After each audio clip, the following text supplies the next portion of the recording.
오늘 함께 이제 나눴으면 하는 말씀이 사도행전 16장 16절에서 34절 말씀입니다.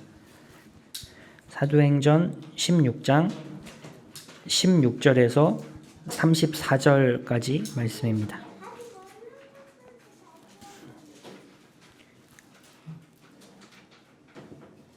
오늘 조금 길기 때문에 같이 한 절 한 절 교독했으면 좋겠습니다. 오늘은 조금 정형화된 틀을 그대로 따르지 않고 여러분들이 먼저 읽어주시면 제가 읽겠습니다.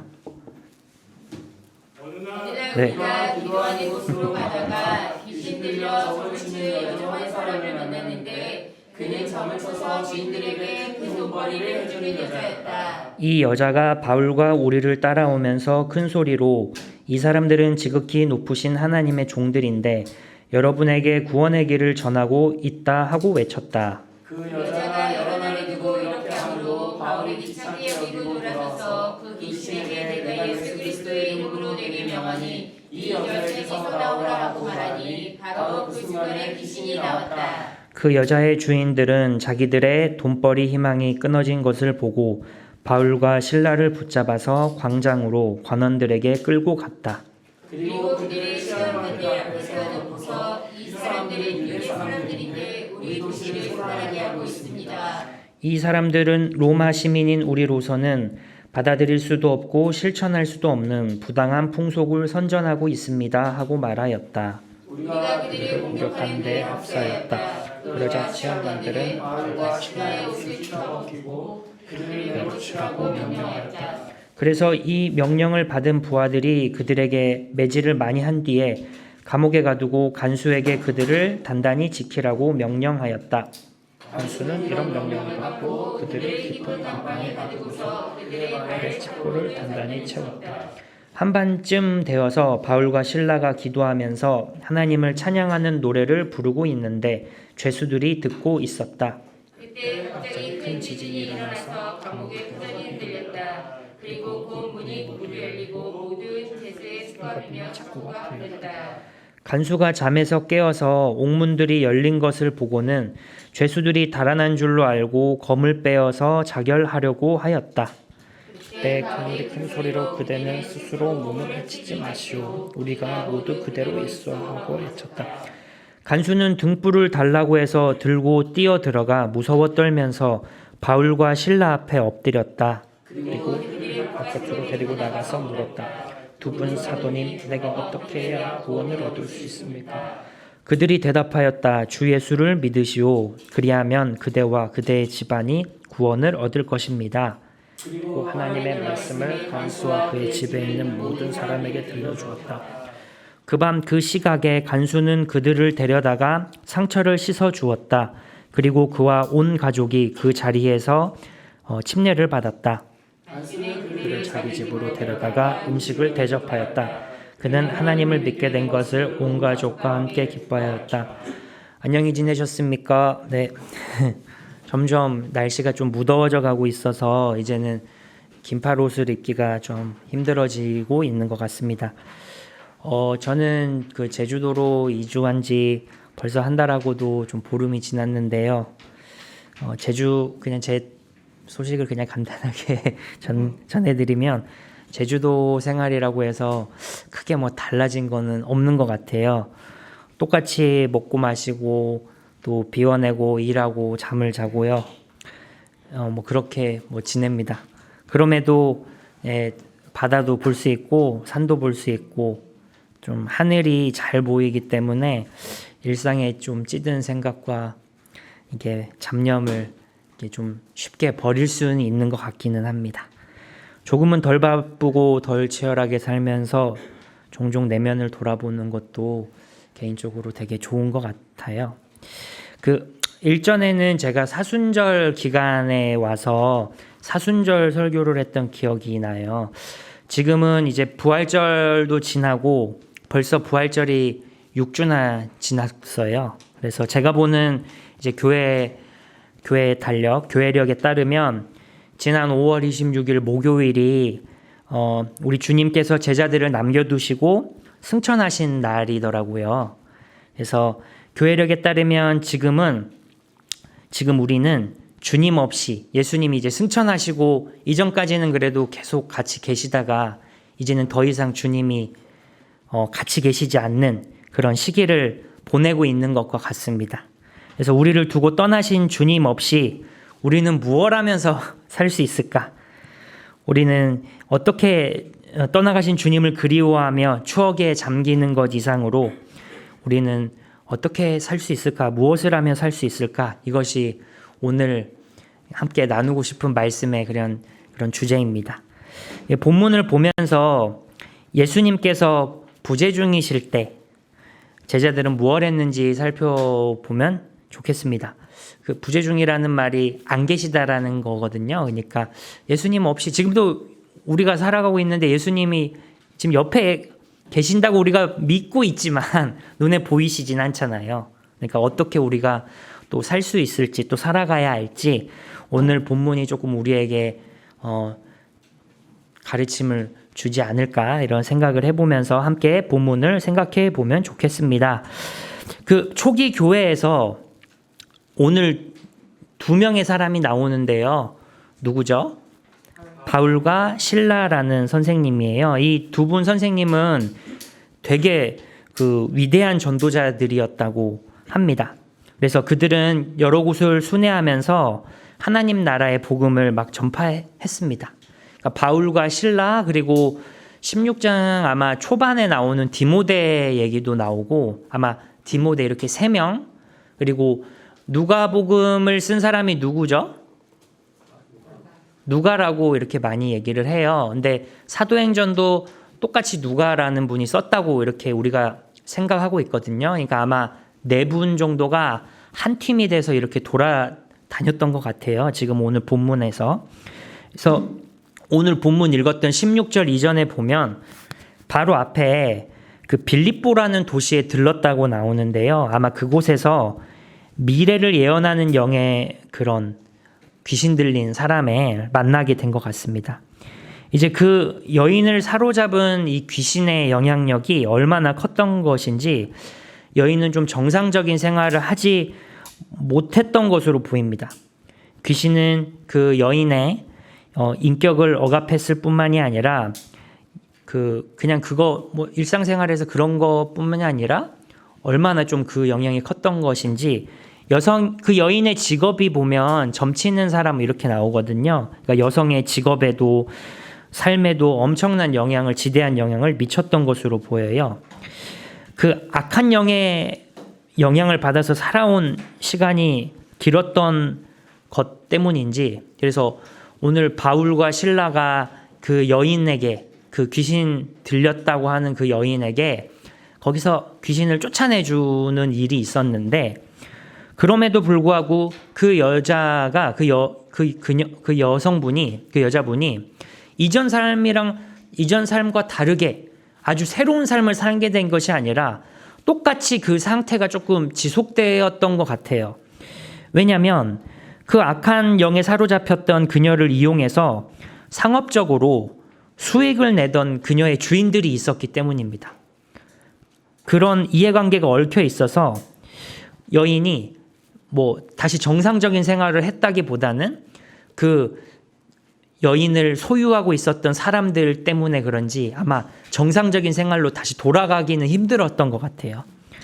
어쩌면 그래서 저는 그런 생각을 해봤어요. 어쩌면 진정 그 여인을 억압하고 부자유하게 하고 사로잡고 있었던 거는 악한 영이 아니라 악한 영도 맞죠, 당연히. 하지만 그녀를 공동으로 소유하여서 사업을 하던 사람들이 아니었을까라는 생각도 하게 됩니다. 그렇게 의심해 봅니다.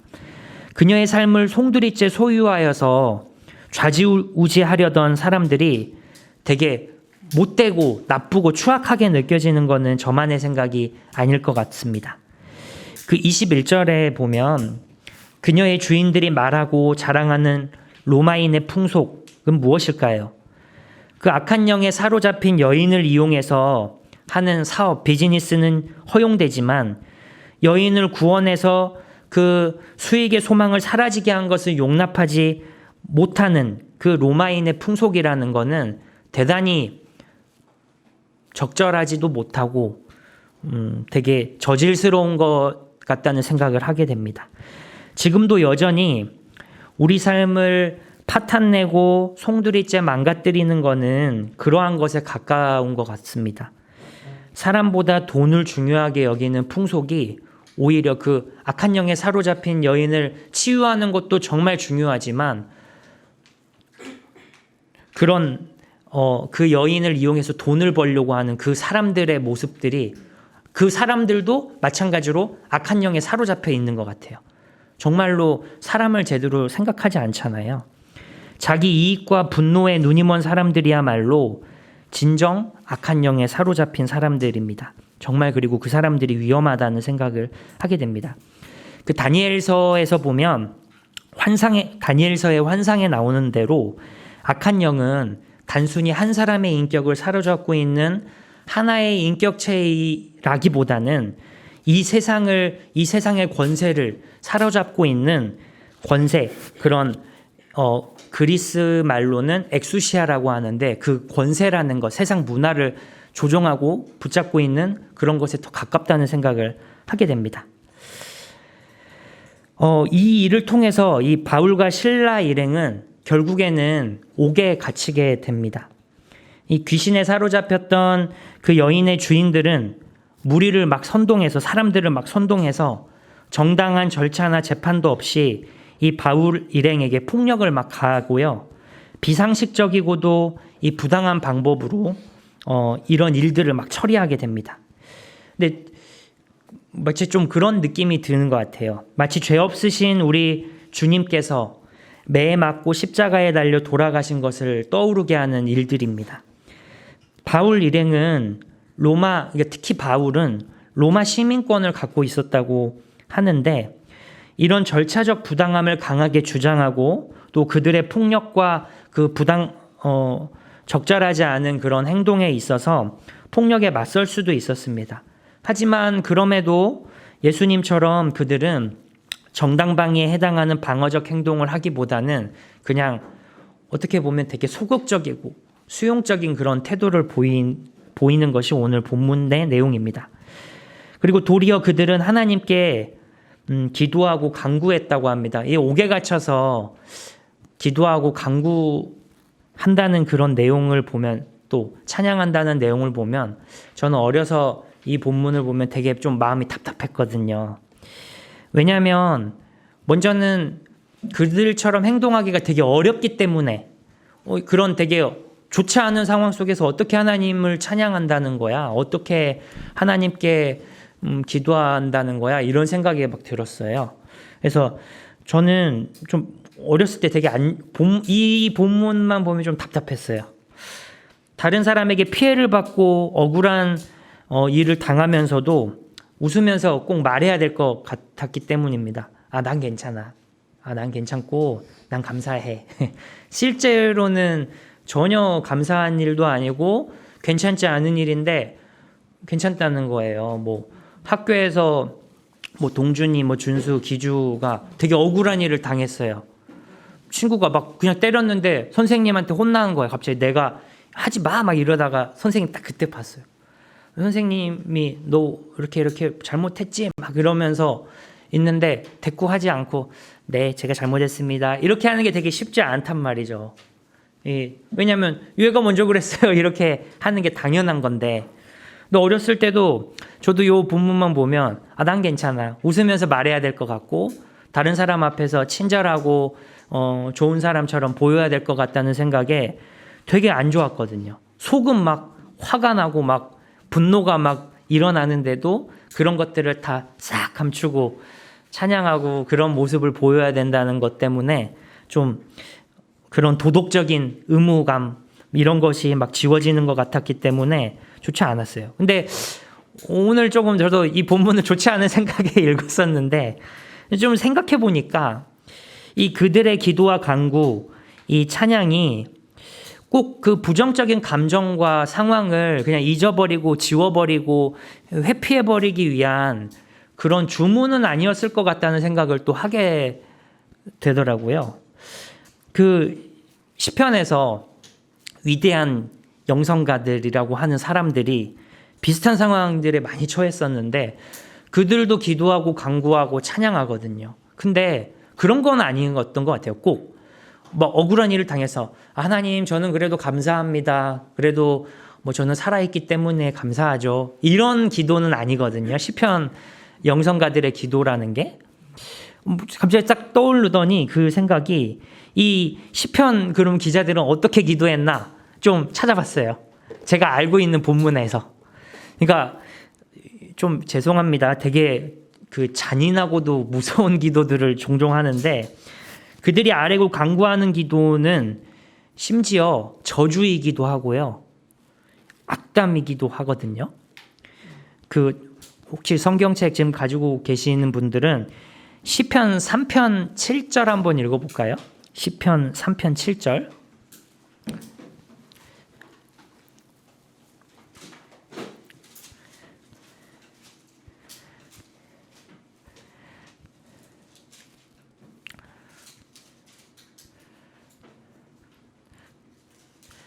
다 찾으셨나요? 한번 3편 시편 3편 7절.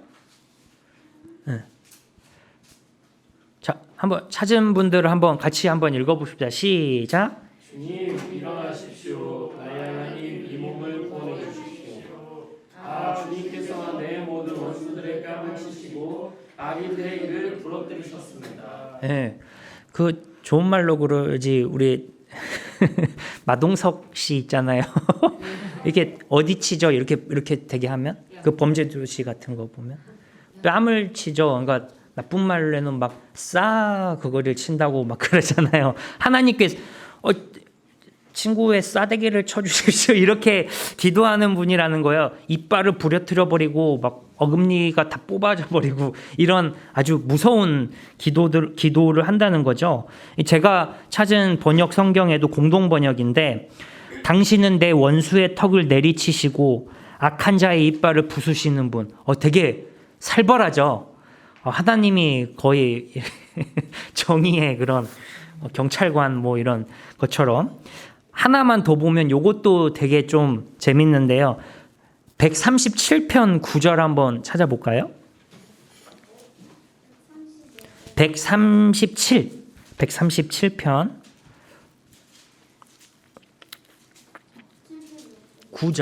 9절 다 찾으셨을까요? 네, 그러면 요거는 저도 새 번역으로 준비했기 때문에 한번 같이 읽어보겠습니다. 시작. 내 어린아이들을 바위에다가 메어치는 사람에게 복이 있을 것이다. 무섭죠? 여러분 옛날 그 노래 알아요? 모두 이불 개고 밥 먹어. 그거 알죠? 네, 그거 원래 그 노래가 그 옛날에 누구지? 보니엠? By the rivers of Babylon. 노래 아시나요? 그 노래 있거든요. 옛날 팝송에. 근데 이 시편 137편이 배경인데 이 바벨론에 포로가 됐다는 거예요. 이 이스라엘 사람들이. 그래서 바빌론 강가에서 바빌론 사람들이 이스라엘 사람들더러 에게 너희 민족들 봐라 꼴 좋다 하면서 막 비웃고 그러는 거예요. 그러니까 이 사람들이 바빌론 강가에 울면서 나와가지고 노래하는 그런 거거든요. 시편 기도하면서. 그러면서 이 137편 9절에 하는 말이 이 바빌론 사람들 내 원수들의 자녀들을 바위에다가 메어치는 사람에게 행운이 있을 것입니다. 이렇게 하는 기도예요. 이게 무슨 기도 같아요. 기도 아닌 것 같죠. 근데 이게 영성가들은 그렇게 기도를 했다는 거예요. 이 부모 욕하듯이 자녀 욕을 이렇게 하는 거죠. 그러니까 이 사람들의 이 기도, 이 사람들의 이런 악담 같은 이 저주 같은 이 간구, 이런 것들도 성경에서는 근데 기도로 볼 수 있다는 거거든요. 근데 이게 정말 중요한 게 뭐냐면 영성가들이 근데 자세히 생각해 보면 시편에서나 이런 데서 보면 직접 복수하거나 보복하진 않아요. 그러니까 다윗이 사울 왕한테 막 쫓기거든요. 근데 다윗이 몇 번이나 사울 왕을 죽일 수 있는 기회가 있었는데도 죽이진 않아요. 근데 다윗은 기도는 하거든요. 하나님, 내 원수를 갚아주십시오. 이렇게. 근데 정말 중요한 거는 다윗은 직접 그 행동을 하지 않다는 게 되게 중요한 거예요. 그러니까 결국에는 그 원수를 갚으시는 분이 하나님이시라는 것을 믿고 의뢰하는 것들, 그리고 그런 것들이 되게 중요하다는 거거든요. 보복과 복수, 그런 것들은 하나님의 주권하에 있다는 것이 되게 중요한 이 영성가들의 공통점이에요. 저는 이 예수님께서도 이 십자가에 달려 돌아가시기 전에 막 매맞으시잖아요. 사람들한테 뺨도 맞으시고. 그때 저도 예수님이 아마 비슷한 기도를 하시지 않았을까. 뭐 그런 살벌한 기도를 하시진 않았을지라도 하나님께 기도하면서 자신의 억울함을 풀어달라고, 그리고 하나님, 내 무죄를 하나님께서 알고 계시지 않냐고 이렇게 기도했을 것 같아요. 그리고 하나님께서 나를 신원해 주십시오. 그렇게 나를 그렇게 탄원했을 것 같고요. 저는 그것이 솔직한 인간의 감정일 것 같다는 생각을 했습니다. 인간은 로봇가 아니라서 맞고 나한테 피해가 오면 감정적으로 당연히 화가 날 수 있는 거거든요.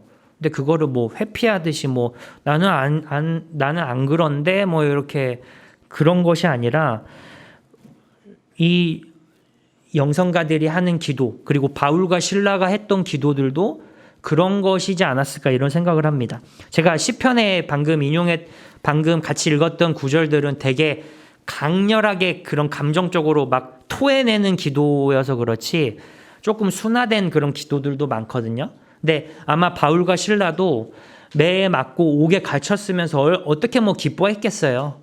하나님께 근데 그냥 간구하고 아뢰면서 결국에는 하나님 찬양했겠죠. 하나님, 참 억울합니다. 그렇지만 화가 나고 억울합니다. 하지만 하나님께서 이 모든 것들을 다시 돌려주시고 무엇이 맞고 틀린지를 하나님께서 정정당당하고 명백하게 밝혀주실 것을 믿습니다. 이렇게 기도했겠죠. 그리고 결국에는 그런 하나님을 내가 믿기 때문에 또 찬양합니다. 이렇게 뭐 기도하지 않았을까 이런 생각을 합니다. 그러니까 동일하게 예수님을 다시 살리심으로써 십자가에 못 박혀 죽으신 예수님을 다시 부활시키심으로써 예수님을 영화롭고 옳다고 하셨던 하나님을 믿었듯이 바울과 실라도 이 하나님으로부터 자신들이 직접 무엇인가를 하지 않고 하나님께서 해주실 거야 라는 것을 믿음으로써 그런 결국에는 옥문도 열리고 뒤에 보면 이런 것들이 잘 해결되는 이야기들이 나오는데, 그런 믿음, 영성가들과 예수님이 하셨던 것처럼 그들도 직접 보복하고 복수하고 뭐 옥문을 막 이렇게 어떻게 했다는 것이 아니라 하나님께서 해주실 것을 믿었다는 데서 우리는 한번 생각해 볼 수 있을 것 같아요. 와, 예수님처럼 우리도 해볼 수 있지 않을까? 예. 결국 이 바울과 실라의 선택이 저는 십자가의 모범을 따르는 것이라고 이렇게 생각하고, 여러분도 만약에 제가 드린 말씀에 동의하시게 된다면 그들의 결정이 결국에는 사람을 살리는 행동으로, 결과로 이어진다는 것에 공감하실 수 있을 것 같아요.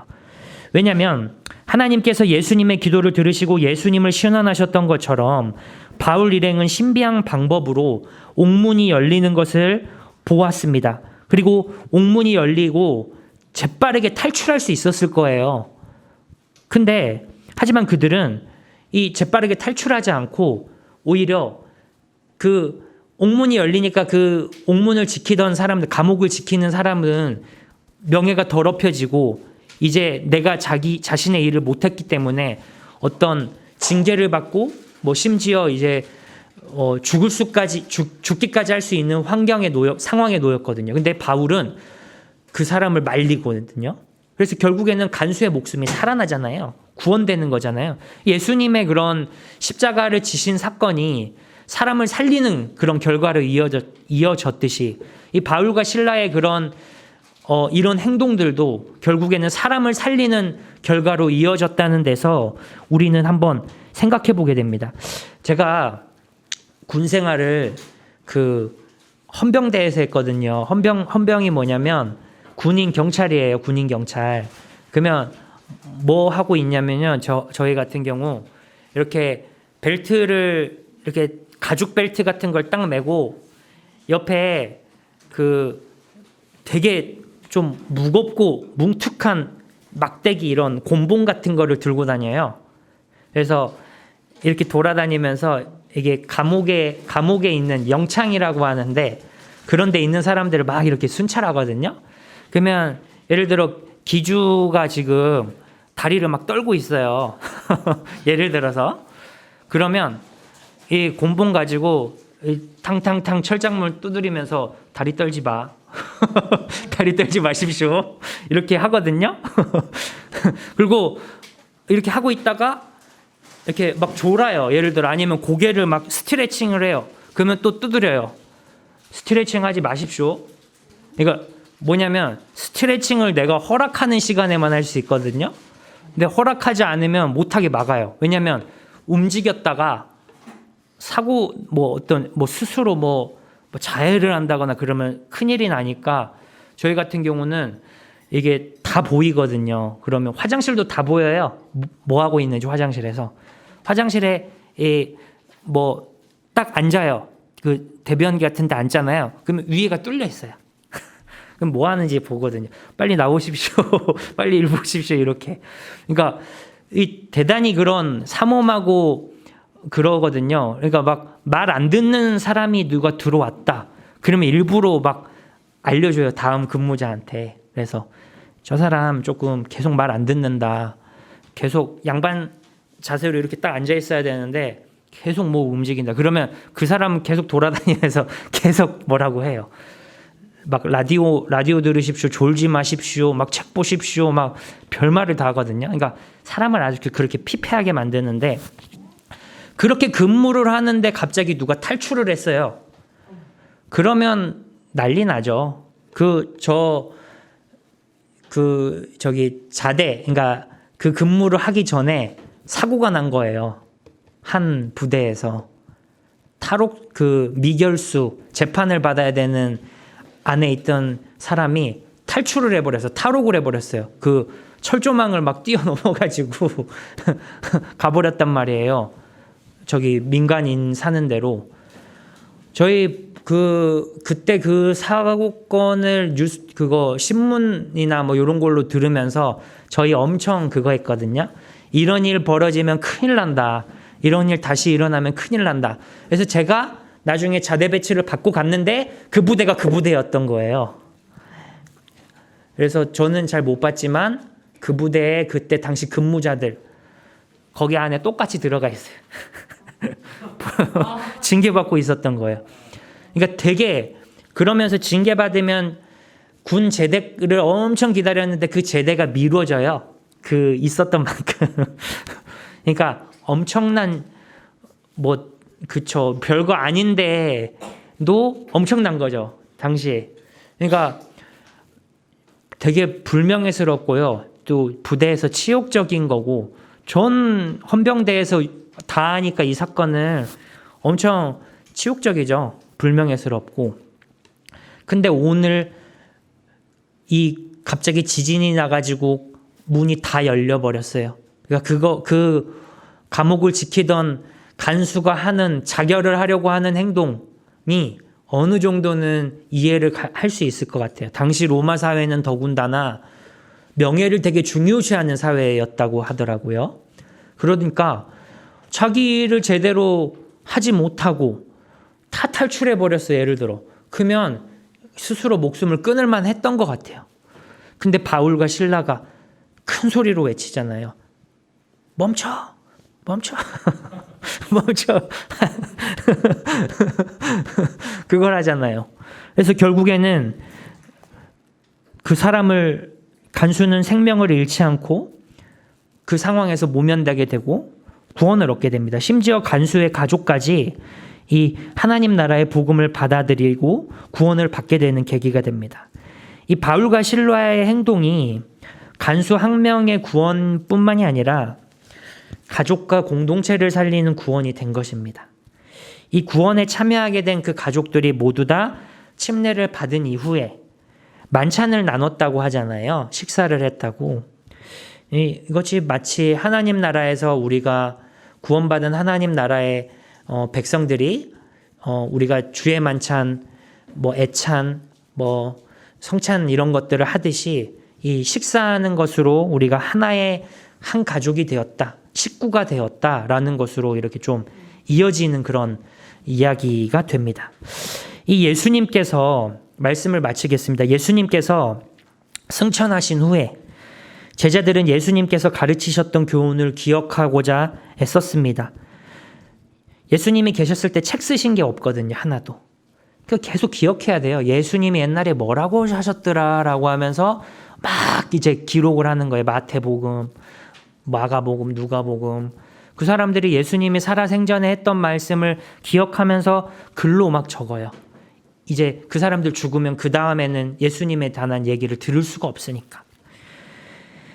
비록 더 이상 예수님께서는 제자들 곁에 계시지 않지만 그들은 주님의 삶과 가르침을 계속적으로 기억하고 상기하면서 진정한 제자가 되기 위해서 노력했습니다. 그리고 마침내 그들은 예수님께서 지셨던 십자가의 모범을 따라서 생활했고 또 실천할 수 있었습니다. 오늘 바울과 실라도 아마 그런 이야기에 익숙해져서 자연스럽게 예수님처럼 그런 행동들을 할 수 있지 않았을까 저는 이렇게 생각해 봅니다.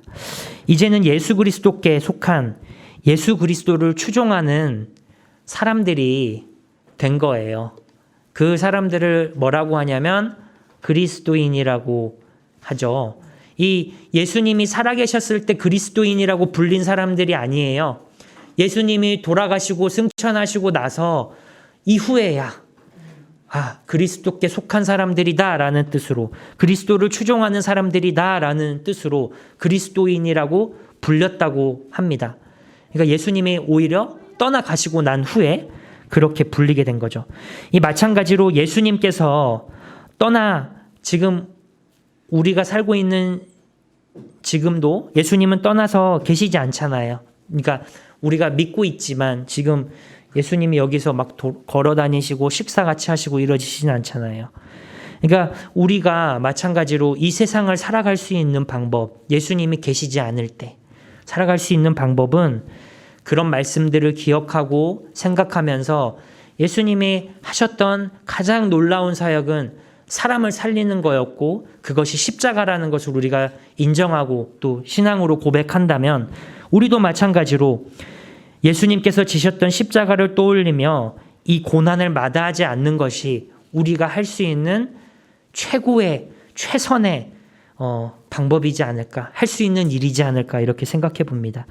자기를 낮추시고 죽기까지 복종하셨던, 또 십자가에 그래서 죽으셨던, 십자가에서 돌아가셨던 예수님의 마음을 우리 모두가 잘 품고 우리 예수님 계시지 않는 지금 시기에도 우리 예수님 따라서 그리스도인이라고 불릴 수 있으면 참 좋겠습니다.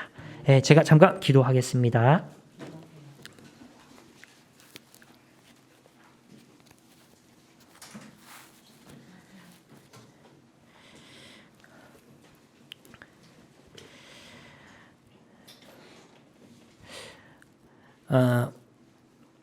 우리 잠깐 기도하기 전에 우리 각자 조용히 마음속으로 한번 생각해 봅시다.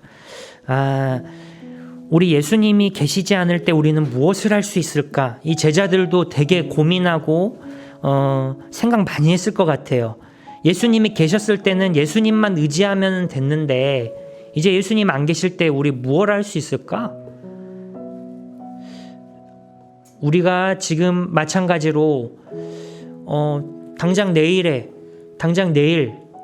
당장 월요일, 화요일, 수요일 무엇을 하면서 살아갈 수 있을까? 이렇게 생각할 때 예수님을 따라서 우리도 다른 사람을 위해서 내가 가진 것들을 내어놓기도 하고 내가 주장할 수 있는 권리를 주장하지 않기도 하고 예수님이 십자가에 못 박혀 돌아가시면서까지 사람을 살리시고자 했던 것을 기억하면서 우리도 옆에 있는 사람, 내 옆에 있는 사람을 위해서 뭐 한마디라도 기도해 줄 수 있는 그런 사람으로 살 수 있지 않을까 이런 생각을 하게 됩니다. 우리 잠깐 조용히 그냥 자기만 알아들을 수 있는 목소리로 잠깐 기도합시다.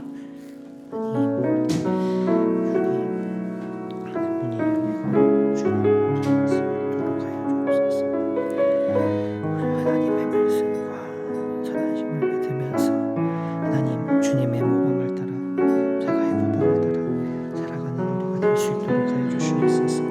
하나님 이 십자가를 지고 누구든지 어느 것이 어렵다 하더라도 우리 주님께서 하셨던 것처럼 우리 주님께서 지셨던 십자가를 우리가 할 수 있도록 하여 주옵소서. 당장 내일부터 만날 수많은 사람들이 있습니다. 이 사람들을 외면하거나 회피하지 않고 하나님 너를 위해서 내가 할 수 있는 작은 실천 하나 할 수 있도록 하여 주시옵소서. 하나님 십자가를 따라서 나를 내 목숨까지도 내어주는 그 하나님의 사랑, 그 예수님의 사랑을 따라서 우리도 실천하는 우리가 될 수 있도록 하여 주시옵소서.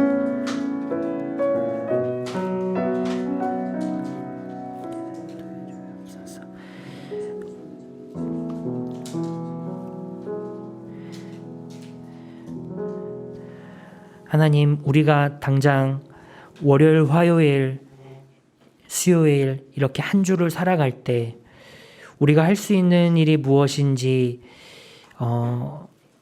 아침에 단 5초, 10초라도 생각하면서 하루를 시작할 수 있게 해주십시오. 그리고 예수님을 따라서 우리가 대단한 일을 하지는 못할지라도 조그만 실천 하나 하면서 우리가 예수님을 따르는 사람들로, 더 예수님 닮은 사람들로, 예수님을 추종하는 예수님께 속한 사람들로 더 빚어지고 만들어져 갈 수 있도록 하나님 우리를 도와주십시오. 감사드리며 예수님의 이름으로 기도드렸습니다. 아멘.